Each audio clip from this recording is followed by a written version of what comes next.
আমরা এতক্ষণ জানলাম ইউটিউবে আপনি কী করতে পারবেন। এখন আমরা জানব ইউটিউবে আপনি কী করতে পারবেন না।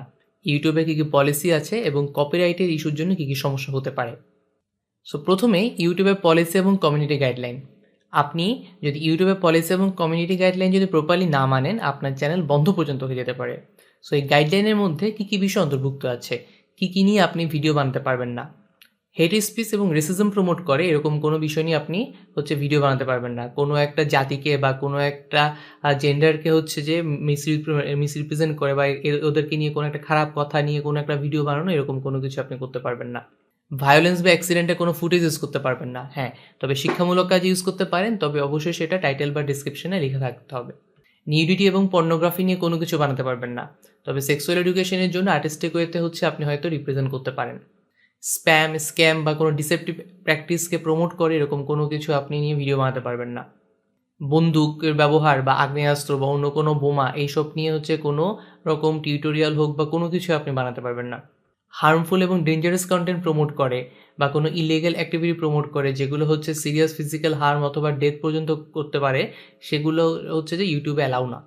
শিশুদের অধিকার জন্য ইউটিউব বিভিন্নভাবে কাজ করে, তো চাইল্ড এক্সপ্লয়েটমেন্ট নিয়ে কোনো ভিডিও আপনি বানাতে পারবেন না।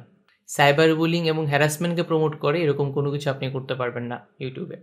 ইউটিউবের জন্য প্রাইভেসি খুব ইম্পর্ট্যান্ট, তো অন্যজনের প্রাইভেট ইনফরমেশন আপনি তার অনুমতি ছাড়া ইউটিউবে দিতে পারবেন না। কোনো ভায়োলেন্ট ক্রিমিনাল অর্গানাইজেশনকে প্রমোট করে বা প্রেইজ করে এরকম কোনো কিছু আপনি ইউটিউবে করতে পারবেন না। কোনো ইল্লিগাল অবৈধ জিনিস অথবা কোনো রেগুলেটেড জিনিস যেগুলো সরকারের জন্য, সরকার দিয়ে খুব রেগুলেটেড, এরকম কোনো কিছু আপনি ইউটিউবের মাধ্যমে বিক্রি করতে পারবেন না। কপিরাইট কন্টেন্ট, এটা তো অবশ্যই একটা বড় ইস্যু, এটা নিয়ে আমরা একটু সামনে জানবো। সো এই কপিরাইট কন্টেন্ট নিয়ে আপনাকে কেয়ারফুল থাকতে হবে। আপনি যদি ইউটিউবের পলিসি এবং কমিউনিটি গাইডলাইন যদি ফলো না করেন, তাহলে কী হতে পারে, আপনাকে যদি ফার্স্ট স্ট্রাইক হয়, তো সেক্ষেত্রে আপনি এক উইক কোনো কিছু পোস্ট করতে পারবেন না, না video, live stream, story, custom thumbnail বা কিছুই আপনি এক সপ্তাহ ধরে দিতে পারবেন না। এরপরে আপনার যদি সেকেন্ড স্ট্রাইক আসে, তখন আপনি 2 সপ্তাহের জন্য ব্যান থাকবেন। সো 2 সপ্তাহে আপনি ভিডিও বা অন্য কোনো কিছু করতে পারবেন না। থার্ড স্ট্রাইক যদি আসে, এরপর কিন্তু আপনার চ্যানেল একেবারেই বন্ধ করে দিবে। সো পলিসি এবং কমিউনিটি গাইডলাইনগুলো খুব ভালো করে মেনটেন করতে হবে। সো আমি এখানে খুব অল্প কথায় বলেছি, এগুলো নিয়ে ডিটেলস আপনারা আমাদের যে রিসোর্স ম্যাটেরিয়াল সেখান থেকে জানতে পারবেন যে ইউটিউব পলিসি এবং কমিউনিটি গাইডলাইনে নিয়ে আরও কী তারা মেনটেন করে। এরপর আসি কপিরাইট ইস্যু নিয়ে। তো বেসিক্যালি কপিরাইট ইস্যু 2টা জায়গায় হয়, একটা হলো সাউন্ড ট্র্যাকে, একটা ভিডিও ক্লিপে। তো অনেক সময় দেখা যায় যে আমাদের ভিডিওটা মিউট করে দিয়েছে, অথবা ভিডিও ক্লিপস ইউজ করার কারণে পুরো ভিডিওটা ডিলিট করে দিয়েছে ইউটিউব। সো সাউন্ড ট্র্যাক এবং ভিডিও ক্লিপস এই 2টা জায়গায় কপিরাইট ইস্যু সবচেয়ে প্রকট। সো প্রথমত কপিরাইট কি? কপিরাইট বেসিক্যালি একটা ইন্টেলেকচুয়াল প্রপার্টি, যে ভিডিওটা বানাচ্ছে বা যে মিউজিকটা বানাচ্ছে তার ইন্টেলেকচুয়াল প্রপার্টি। তো সেই কপিরাইট ওনার হিসেবে তারই এক্সক্লুসিভ রাইট থাকে, কিভাবে যে এটা কাজ করবে বা কিভাবে কে শেয়ার দিতে পারবে, এটা কিভাবে এখান থেকে কেউ টাকা বানাতে পারবে। সো কপিরাইট এই যে যারা যে ভিডিওটা বানাচ্ছে তারা যদি কপিরাইট প্রোটেক্টেড থাকে, তো সমস্ত ক্লেম করার অধিকার তার। সো কপিরাইট প্রোটেক্টেড হতে হলে কী হতে হবে ব্যাপারটা, আপনাকে ভিডিওটা অরিজিনাল একটা ভিডিও হতে হবে, তারপর আপনাকে ক্রিয়েটিভ হতে হবে বা এক্সপ্রেসিভ হতে হবে, এরকম ব্যাপারটা। সো এরপরে কপিরাইট প্রোটেক্টেডের মধ্যে কী বিষয় পড়ে এবং কপিরাইট প্রোটেক্টেড ছাড়া কী আপনার যদি কোনো আইডিয়া থাকে অথবা কোনো যদি ফ্যাক্ট থাকে বা নেম থাকে, টাইটেল, এগুলো সবসময় হয়তো কপিরাইট প্রোটেক্টেড না। কিন্তু যদি কোনো অডিও ভিজুয়াল ওয়ার্ক, সেটা টিভি শো, মুভি বা মিউজিক ভিডিও, অনলাইন ভিডিওস, কোনো সাউন্ড রেকর্ডিং বা সাউন্ড ইফেক্ট, মিউজিক্যাল কম্পোজিশন, সবগুলো কিন্তু কপিরাইট প্রোটেক্টেডের আওতায় পড়ে।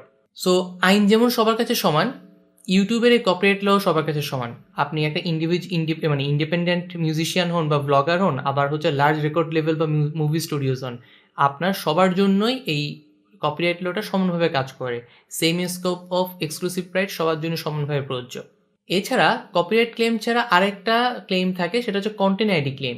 Content ID claim copyright claim থেকে একটু আলাদা। কপিরাইট ক্লেমে যেরকম সরাসরি ভিডিওটা নামিয়ে নেওয়া হয়, কন্টেন্ট আইডিতে তা না কিন্তু। তো কন্টেন্ট আইডি বেসিক্যালি একটা অটোমেটেড কপিরাইট ম্যানেজমেন্ট সিস্টেম। যদি আপনি ইউটিউবের পার্টনার পলিসির মধ্যে থাকেন, এই কন্টেন্ট ওনারের কাজটা ইউটিউব তার মেশিন লার্নিং অ্যালগরিদমের মাধ্যমে ম্যাচ করে নেয়। যদি দেখে যে কোনো একটা ভিডিওর কোনো একটা অংশ বা সাউন্ড ট্র্যাকের কোনো একটা অংশ ম্যাচ করছে, তখন কন্টেন্ট আইডি ক্লেমটা চলে আসে। সো কন্টেন্ট আইডি ক্লেম হলে যে কপিরাইট ওনার বা সে কিন্তু চাইলে ভিডিওটা কিন্তু রেখেও দিতে পারে, সে হচ্ছে ব্লক করতে পারে, আবার সেটাকে সে চাইলে মনিটাইজও করতে পারে, সেটা কিন্তু পুরোপুরি তার স্বাধীনতা। সো কপিরাইট টেক ডাউন আর কন্টেন্ট আইডির মধ্যে এখানে সেজন্য কিছু পার্থক্য আছে। কপিরাইট টেক ডাউন নর্মালি হচ্ছে ম্যানুয়ালি সাবমিট করতে হয় কপিরাইট ওনারের মাধ্যমে, আর এই content ID claim basically usually মানে অটোমেটেড হয়ে যায় এটা। সো কপিরাইট টেক ডাউন হলে সরাসরি ভিডিওটা নামিয়ে ফেলা হয় ইউটিউব থেকে, আর কন্টেন্ট আইডি ক্লেমে যে ওনার সে চাইলে ওটা ট্র্যাক করতে পারে, ওটা ব্লক করতে পারে, ইভেন ওটা মনিটাইজও করতে পারে, সেটা কিন্তু পুরোপুরি তার স্বাধীনতা। আরেকটা ব্যাপার খুব এখানে ইম্পর্টেন্ট, সেটা হচ্ছে যে মিউজিকের ক্ষেত্রে তো অনেক সময় আমরা বলতে শুনি, আচ্ছা আমি তো গানটা আমার নিজের মতো করে করেছি, আমি তো তাদের কোনো সাউন্ড ইউজ করি নাই, আমি আমার নিজের মতো করে হুইসেল দিয়েছি বা নিজের মতো করে গেয়েছি, তারপরেও কেন আমি একটা কপিরাইট স্ট্রাইক খেলাম? তো কারণ আপনার হচ্ছে যে ব্যান্ডের যে ব্যান্ডের গান বা যে আর্টিস্টের গান, তার কপিরাইট ছাড়াও এখানে আরেকটা জিনিস ইম্পর্টেন্ট, সেটা হচ্ছে লিরিক্স এবং মেলোডির কপিরাইট। তো বেসিক্যালি কম্পোজিশনটা যেভাবে বানানো, সেই কম্পোজিশনে কিন্তু একটা কপিরাইট থাকে। সো এই কম্পোজিশনে কপিরাইটের কারণে আপনার কপিরাইট স্ট্রাইকটা হয়তো আপনি পেয়েছেন। তো কপিরাইট স্ট্রাইক এখানে মিউজিকের ক্ষেত্রে না পাওয়ার জন্য আমরা আগের লেসনেই দেখিয়েছিলাম যে ইউটিউবের অডিও লাইব্রেরি ইউজ করার জন্য। সো বেসিক্যালি ওখানে কপিরাইট ফ্রি মিউজিকের একটা বড় ভান্ডার আছে। তো আপনারা চাইলে ওখান থেকে বিভিন্ন সাউন্ড ইফেক্ট অথবা মিউজিক হচ্ছে ইউজ করতে পারেন আপনার ভিডিওতে। আর যদি হচ্ছে আরও একটু প্রো হন, তখন সেক্ষেত্রে হচ্ছে আপনি নিজের সাউন্ড স্কোরটা নিজে বানিয়ে ফেলতে পারেন। আইনের যেমন ফাঁক আছে, এই কপিরাইট পলিসিরও কিছু ফাঁক আছে। তো এটাকে বেসিক্যালি ফেয়ার ইউজেস পলিসি বলা হয়। তো আন্ডার সার্টেন সার্কামস্টেন্সে আপনি কপিরাইট ওনারের পারমিশন ছাড়াও আপনি কপিরাইট প্রোটেক্টেড ম্যাটেরিয়ালটা ইউজ করতে পারেন। তবে হ্যাঁ, এখানে অবশ্যই বলে রাখা ভালো, এটা ইউটিউব ডিটারমাইন করবে না, এটা ডিটারমাইন করবে সম্পূর্ণ হচ্ছে কপিরাইট ওনার। উনি যদি চাই আপনার ফেয়ার ইউজ পলিসির মাধ্যমে আপনাকে ইউজ করে দিতে পারে, সেটা কিন্তু পুরোপুরি তার স্বাধীনতা। তো দেখা যাচ্ছে কন্টেন্ট আইডি ক্লেম হোক বা কপিরাইট ক্লেম হোক, তার নজরে যদি পড়ে কপিরাইট ওনারের এবং সে যদি চায় যে আচ্ছা ঠিক আছে এটা ফেয়ার ইউজ পলিসি মাধ্যমে ইউজ করতে আপনি পারেন, তখন হচ্ছে উনি চাইলে আপনি কোনো ভিডিওতে ওই ছোট ক্লিপস অথবা সাউন্ড ট্র্যাক এগুলো হচ্ছে আপনি হচ্ছে ব্যবহার করতে পারেন। সো ফেয়ার ইউজ পলিসি নিয়ে তারপরও কিছু মিথ আছে। যেমন অনেকে কোশ্চেন আমরা শুনি যে বলে হচ্ছে আচ্ছা আমি তো হচ্ছে মাত্র 10 সেকেন্ড ইউজ করেছি, পুরো ভিডিও তো ইউজ করি নাই, আমাকে কেন কপিরাইট কন্টেন্ট পলিসির মধ্যে পড়েছে? সো এটা হচ্ছে ভুল। আপনি যদি 1-2 সেকেন্ডও বা 3 সেকেন্ডও ইউজ করেন, সেটাও কিন্তু কপিরাইট পলিসির মধ্যে পড়তে পারে। সো চাইলে কন্টেন্ট আইডি ক্লেম অথবা কপিরাইট ক্লেমের মাধ্যমে সেটা নামিয়ে ফেলতে পারে। সো আপনি হ্যাঁ আর্গু করতে পারেন এটা ফেয়ার ইউজ পলিসি, কিন্তু যে হচ্ছে কপিরাইট ওনার সেই তারই কিন্তু সম্পূর্ণ স্বাধীনতা যে এটা কিভাবে কাজ করবে। অনেকে আবার বলে আচ্ছা আমি তো কপিরাইট ওনারের হচ্ছে ক্রেডিট দিয়েছি আমার ভিডিওতে লিখে দিয়েছি বা ডেসক্রিপশনে লিখে দিয়েছি, তারপরেও কেন হচ্ছে আমাকে ধরেছে? সো এটা এটা ব্যাপারটা কিন্তু এরকম না, আপনি হচ্ছে যে কপিরাইট ওনারকে ক্রেডিট দিলে ইউজ করতে পারবেন। আবারও বলা, এখানে হচ্ছে পুরোপুরি হচ্ছে তার অধিকার, তার সে যদি চায় ইউজ করতে দিতে পারে, সে যদি চায় অধিকার মানে ইউজ করতে আপনি পারবেন না। এরপরে আবার বলতে শুনি আচ্ছা আমি আমার ভিডিও থেকে তো কোনো টাকা বানাচ্ছি না, এটা তো জাস্ট চ্যারিটি ওয়ার্কের জন্য বা এটা তো হচ্ছে যে ফান পারপাসের জন্য। না, তারপরেও চাইলে কোনো কপিরাইট ওনার সে আপনাকে এই সাউন্ড ট্র্যাক অথবা ভিডিও ক্লিপসটা ইউজ করতে দিবে না, সেটা সম্পূর্ণ তার স্বাধীনতা। আবার অনেকে যেটা করে কপিরাইট কন্টেন্টের সাথে অরিজিনাল কন্টেন্ট কিছু মিক্স করে বলে যেটা আমার কন্টেন্ট। না, এখানেও ভুল। আপনি অরিজিনাল কন্টেন্ট এখানে অ্যাড করার মানেই না হচ্ছে যে হচ্ছে আপনি পুরো মানে যেটা কপিরাইট কন্টেন্ট সেটার হচ্ছে আপনি রাইট পেয়ে গেছেন। সো এগুলো হচ্ছে আমাদের ফেয়ার ইউজ পলিসি কিছু মিথ, এগুলো হচ্ছে অ্যাভয়েড করা উচিত। সো আপনি যদি কন্টেন্ট আইডি ক্লেম পেয়েই যান, তখন আসলে কি করতে পারেন? প্রথমত হচ্ছে কিছু না করলেও হবে, যে আপনি হচ্ছে যে যদি ক্লেমের সাথে যদি অ্যাগ্রি করেন, আপনি হচ্ছে চুপ করে থাকবেন, যে কপিরাইট ওনার তার কাছে যখন নোটিফিকেশন যাবে সেই তখন ব্যবস্থা নেবে সে আসলে কী করতে চায়। আপনি চাইলে তার সাথে রেভিনিউ শেয়ার করতে পারেন।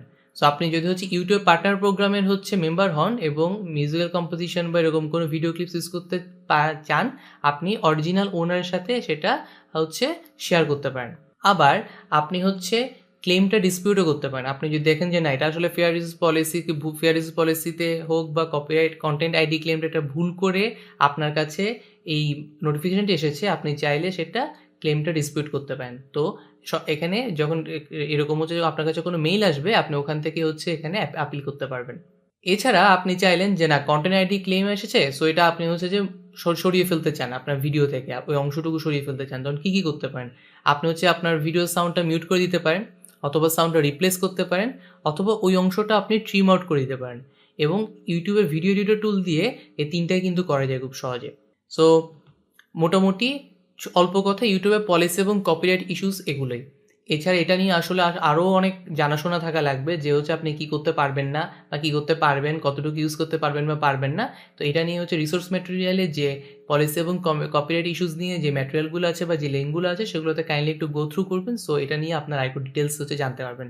সো এগুলো যখন ডিটেলস জানতে পারবেন তখন আপনার ভিডিওটা কপিরাইট ফ্রি হবে এবং হচ্ছে আপনার সমস্ত পলিসি এবং কমিউনিটি গাইডলাইন মেনটেন করে হচ্ছে আপনি ভিডিওটা আপ করতে পারবেন। সো আজকে এ পর্যন্তই।